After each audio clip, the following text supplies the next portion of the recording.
And thank you, Jeff, for the question. Last question here that I have that was asked is how do you deal with critical youth leaders? If you have a youth leader on your team that is not complimentary, let's say, you know, that they tend to judge events, or maybe they're judging you, or they're judging the whole youth ministry.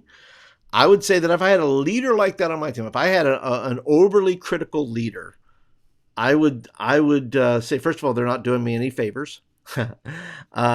And what I would do is I'd give them an opportunity to change their mindset. I would ask some questions. And a lot of it has to do with up front. You know, what are the expectations you have? What were the expectations you have of your leaders when you asked them to volunteer? If part of what the expectation was is bring in a positive attitude and add value to the youth ministry, well, then you can call them on that and say, hey, listen, I know you're critical of these things, but, you know, we did say, let's be proactive here. I mean, do you have a suggestion? It's one thing to complain. It's another thing to contribute. If you have something to contribute, that's great. If all you want to do is complain, that doesn't help anything. That's not helping the process at all.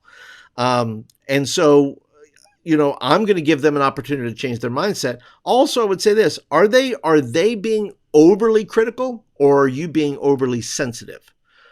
Right? The criticism may be valid. You have to be able to say, you know, is what they're saying, weigh it out and say, is what they're saying true or not true?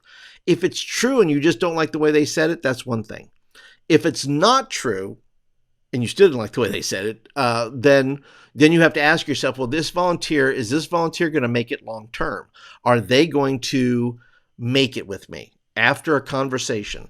Because then it looks like, look, are they telling you the criticism? Are you seeing it on social? Are you hearing it from other people? A lot of that plays in the dynamics of how you handle it.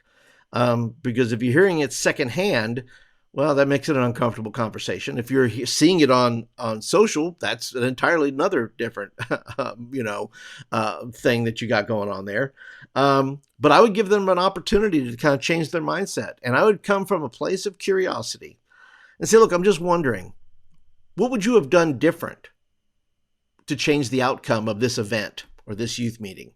You know, come from a place of curiosity. It's not to start an argument, because that's not going to help you at all. And if you want to save you, maybe you have a good youth worker, but your youth worker is being overly critical for some reason.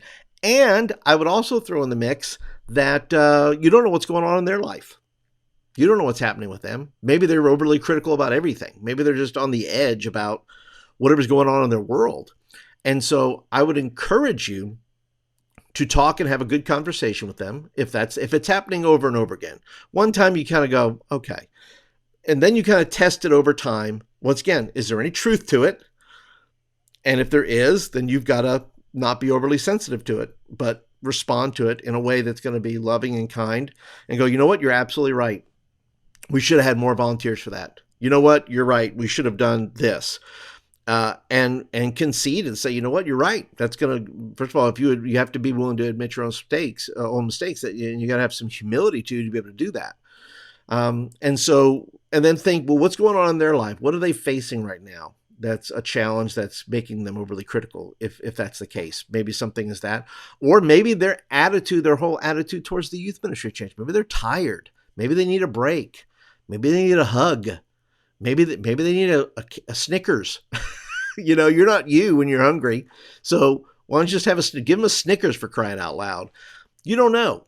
So I would just say, keep it in mind.